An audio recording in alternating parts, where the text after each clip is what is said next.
मेरे प्यारे कृष्ण भक्तों को मेरा प्यार भरा राधे राधे। आज हम श्रीमद् भागवत के चतुर्थ स्कंद के 8वें अध्याय में प्रवेश करेंगे, जिसमें ध्रुव का वन गमन का वर्णन किया गया है। श्री मैत्री जी कहते हैं, शत्रुसूदन, विदुर जी, सनकादिक, नारद, ऋषभ, हंस, अरुणी और यति ब्रह्मा जी के इन नैष्टिक ब्रह्मचारी पुत्रों ने गृहस्थाश्रम में प्रवेश नहीं किया, अतः उनके कोई संतान नहीं हुई। अधर्म भी ब्रह्मा जी का ही पुत्र था। उसकी पत्नी का नाम था मृषा। उससे दंभ नामक पुत्र और माया नाम की कन्या हुई। उन दोनों को निसृति ले गया, क्योंकि उनके कोई संतान न थी। दंभ और माया, लोभ और निकृति का जन्म हुआ। उनसे क्रोध और हिंसा, उनसे कली और उसकी बहन दुरुति उत्पन्न हुए। साधु शिरोमणि फिर दुरुति ने कली के भय और मृत्यु को उत्पन्न किया, तथा उन दोनों के संयोग से यातना और निरय का जोड़ा उत्पन्न हुआ। निष्पाप विदुर जी, इस प्रकार मैंने संक्षेप में तुम्हें प्रलय का काल कारण रूप यह अधर्म का वंश सुनाया है। यह अधर्म का त्याग कराकर पुण्य संपादन में हेतु बनना है। अतएव इसका वर्णन 3 बार सुनकर मनुष्य अपने मन की मलिनता दूर कर देता है। गुरुनंदन, अब मैं श्री हरि के अंश, ब्रह्मा जी के अंश से उत्पन्न हुए पवित्र कीर्ति महाराज स्वयंभू मनु के पुत्रों के वंश का वर्णन करता हूँ। महारानी शतरूपा और उनके पति स्वयंभू मनु ने प्रियव्रत और उत्तानपाद ये दोनों पुत्र हुए। भगवान वासुदेव की कला से उत्पन्न होने के कारण ये दोनों संसार की रक्षा में तत्पर रहते थे। उत्तानपाद के सुनीति और सुरुचि नाम की 2 पत्नियां थीं। उनमें से सुरुचि राजा को अधिक प्रिय थी। सुनीति, जिसका पुत्र ध्रुव था, उसे वैसे प्रिय नहीं थी। एक दिन राजा उत्तानपाद सुरुचि के पुत्र उत्तम को गोद में बिठाकर प्यार कर रहे थे। उसी समय ध्रुव ने भी गोद में बैठना चाहा, परंतु राजा ने उसका स्वागत नहीं किया। उस समय घमंड से भरी हुई सुरुचि ने अपने सौत के पुत्र ध्रुव को महाराज की गोद में से आने का यत्न करते देख उनके सामने ही उसे डाह भरे शब्दों में कहा, बच्चे, तू राज सिंहासन पर बैठने का अधिकारी नहीं है। तू भी राजा का ही बेटा है। इससे क्या हुआ? तुझको मैंने तो अपनी कोख से धारण नहीं किया है। तू अभी नादान है। तुझे पता नहीं है कि तूने किसी दूसरी स्त्री के गर्भ से जन्म लिया है, तभी तू ऐसे दुर्लभ विषय की इच्छा कर रहा है। यदि तुझे राज सिंहासन की इच्छा है तो तपस्या करके परम पुरुष श्री नारायण की आराधना कर और उनकी कृपा से मेरे गर्भ में आकर जन्म ले। श्री मैत्रेय जी कहते हैं, विदुर जी, जिस प्रकार डंडे की चोट खाकर सर्प फुफकार मारने लगता है, उसी प्रकार अपनी सौतेली माता के कठोर वचनों से घायल होकर ध्रुव क्रोध के मारे लंबी लंबी सांसें लेने लगा। उसके पिता चुपचाप सब देखते रहे, मुंह से एक शब्द भी नहीं निकला। तब पिता को छोड़कर ध्रुव रोता हुआ अपनी माता के पास गया। उसके दोनों होंठ फड़फड़ा रहे थे। वह सिसक सिसक कर रो रहा था। सुनीति ने बेटे को गोद में उठा लिया। जब महल के दूसरे लोगों ने अपनी सौत सुरुचि की कही हुई बातें सुनी, तब उसे बड़ा दुख हुआ। उसका धीरज टूट गया और वह दावानल से जली हुई बेल के समान शोक से संतप्त होकर मुरझा गई तथा विलाप करने लगी। सौत की बातें याद आने से उसके सरीखे नेत्रों में आंसू भर गए और उस बेचारी को अपने दुख का कोई भी अंत नहीं दिखाई दिया।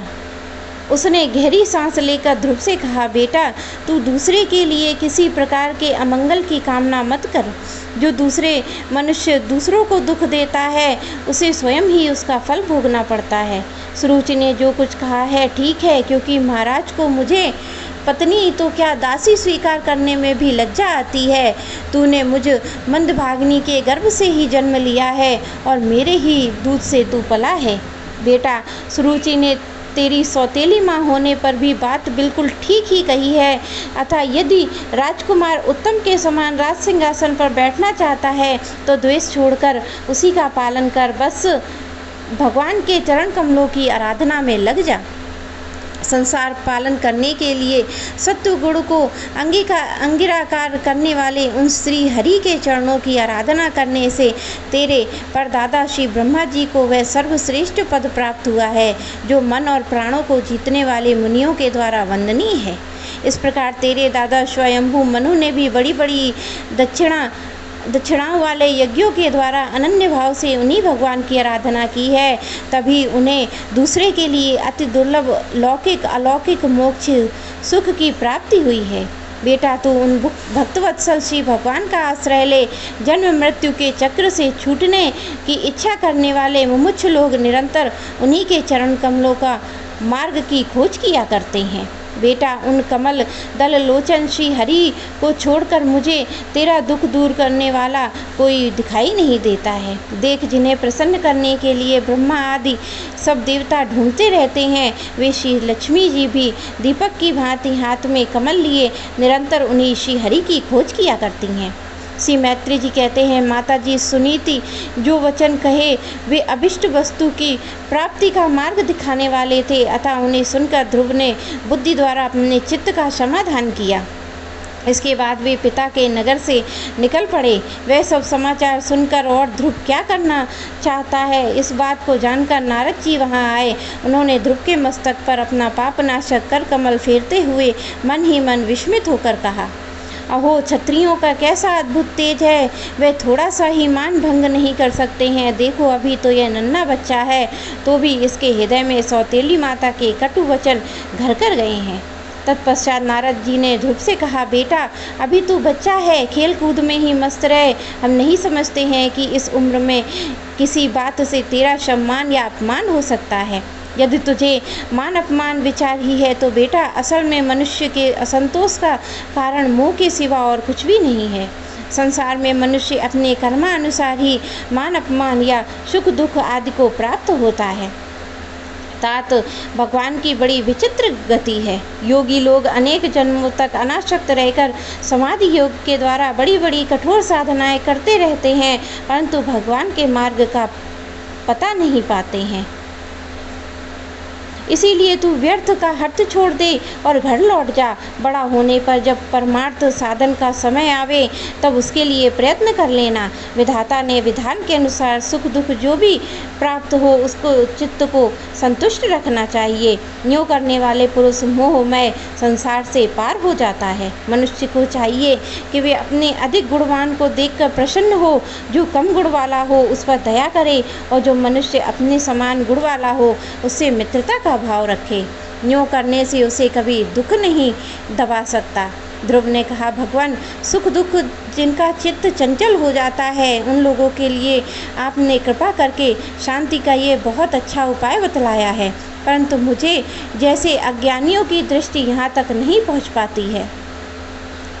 इसके सिवा मुझ घोर क्षत्रिय स्वभाव प्राप्त हुआ है, अतः मुझ में विनय का प्राय अभाव है। सुरुचि ने अपने कटु वचन रूपी वाणी से मेरे हृदय को विदीर्ण कर डाला है, इसलिए उसमें आपका ये उपदेश ठहर नहीं सकता है।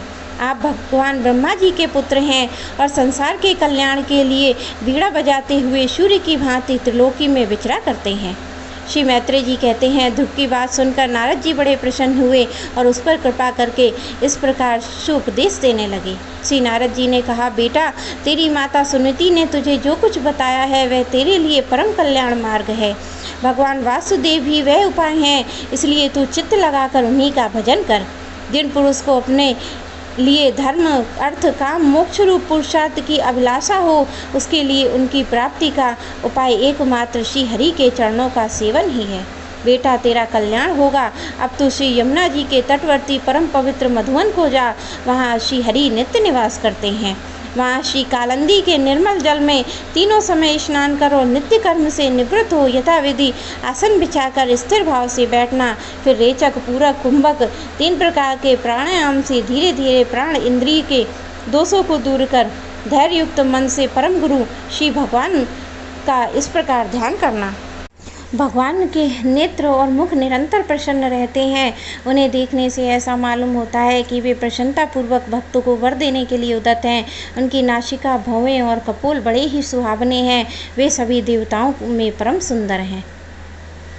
उनकी तरुण अवस्था, सभी अंग बड़े सुडौल हैं। लाल लाल होठ और रतनारे नेत्र हैं। वे प्रणत जनों को आश्रय देने वाले अपार सुखदायक शरणागत वत्सल दया के समुद्र हैं। उनके वक्ष स्थल पर श्रीवत्स का चिन्ह है। उनका शरीर सजल और जलधर के समान श्याम वर्ण है। भगवान की मंगलमयी मूर्ति का इस प्रकार निरंतर ध्यान करके मन शीघ्र परमानंद में डूबकर तल्लीन हो जाता है और फिर वहाँ से लौटता नहीं है। राजकुमार, इस ध्यान के साथ जिस परम गुह मंत्र का जप करना चाहिए वह भी बतलाता हूँ, सुन। इसका 7 रात जप करने से मनुष्य आकाश में विचरने वाले सिद्धों का दर्शन कर सकता है। वह मंत्र है ओम नमो भगवते वासुदेवाय। किस देश और किस काल में कौन सी वस्तु उपयोगी है, इसका विचार करके बुद्धिमान पुरुष को इस मंत्र के द्वारा तरह तरह की सामग्रियों से भगवान की द्रव्यमयी पूजा करनी चाहिए। श्री नारद जी से इस प्रकार उपदेश पाकर राजकुमार ध्रुव ने परिक्रमा करके उन्हें प्रणाम किया और तदंतर उन्होंने भगवान के चरण चिन्हों से अंकित परम पवित्र मधुवन की यात्रा की। ध्रुव ने तपोवन की ओर चले जाने पर नारद जी महाराज उत्तानपाद के महल में पहुँचे और राजा ने उनकी यथा योग्य उपचार से पूजा की। तब उन्होंने आराम से आसन पर बैठकर राजा से पूछा। श्री नारद जी ने कहा, राजन, तुम्हारा मुख सूखा क्यों है?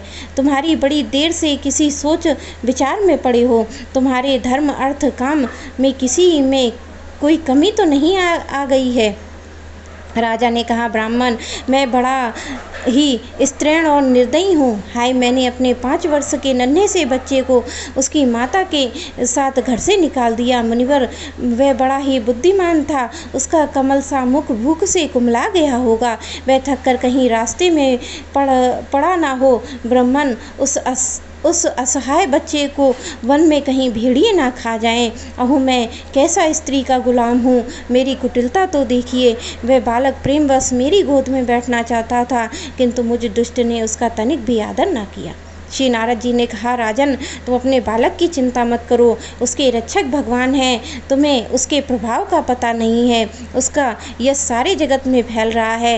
वह बालक बड़ा समर्थ है। जिस काम को बड़े बड़े लोकपाल नहीं कर सके, उसे पूरा करके वह शीघ्र तुम्हारे पास लौट आएगा।